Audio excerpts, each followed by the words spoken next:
Je n'aurais jamais dû ouvrir cette deuxième boîte. Elle était identique à la première. Même métal, même usure, même odeur de passé. Mais cette fois, elle ne venait pas de ma mère.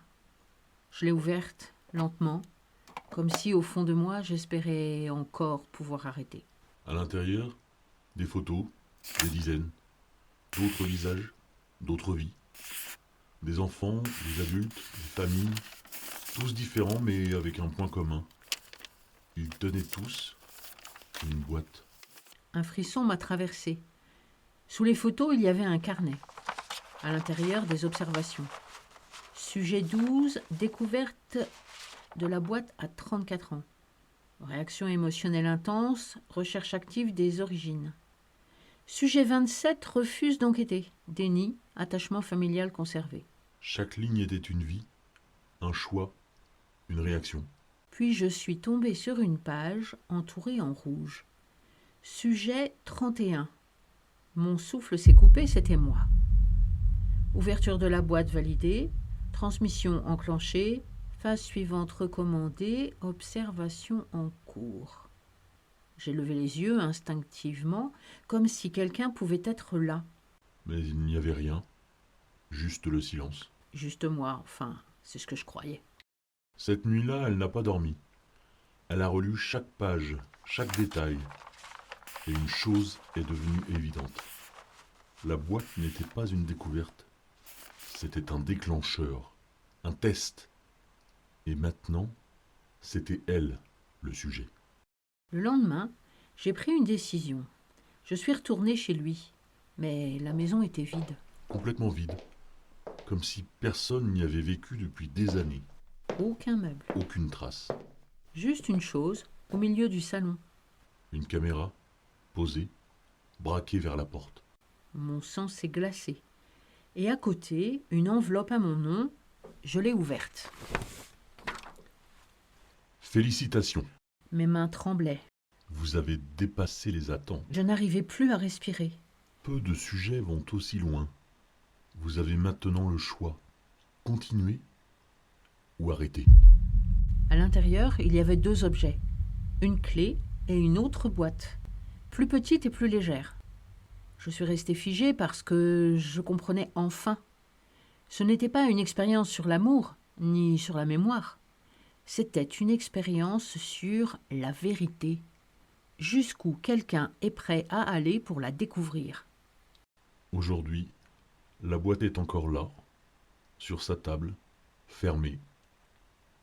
Parfois elle s'approche, pose la main dessus, se demande ce qu'il y a à l'intérieur, et si tout va enfin s'expliquer ou si tout va encore s'effondrer. Mais le plus étrange, ce n'est pas la boîte. C'est ce que j'ai remarqué hier en regardant par ma fenêtre. Une voiture garée depuis longtemps, trop longtemps.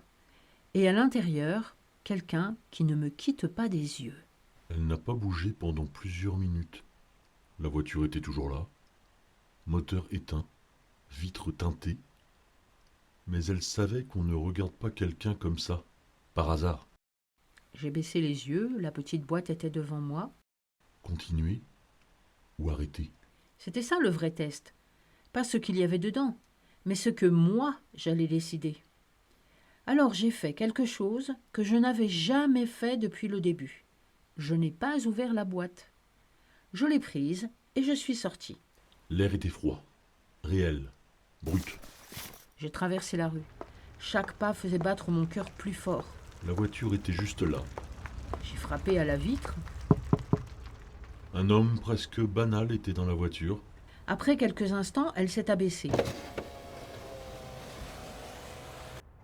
Vous me regardez depuis combien de temps ? Il n'a pas répondu tout de suite. Depuis que vous avez ouvert la première boîte. Pas un frisson, Pas de marque de surprise. juste une confirmation. Pourquoi ? Il a esquissé un léger sourire. Pour voir jusqu'où vous iriez. Je serrais la petite boîte dans ma main. Et si je m'arrête ?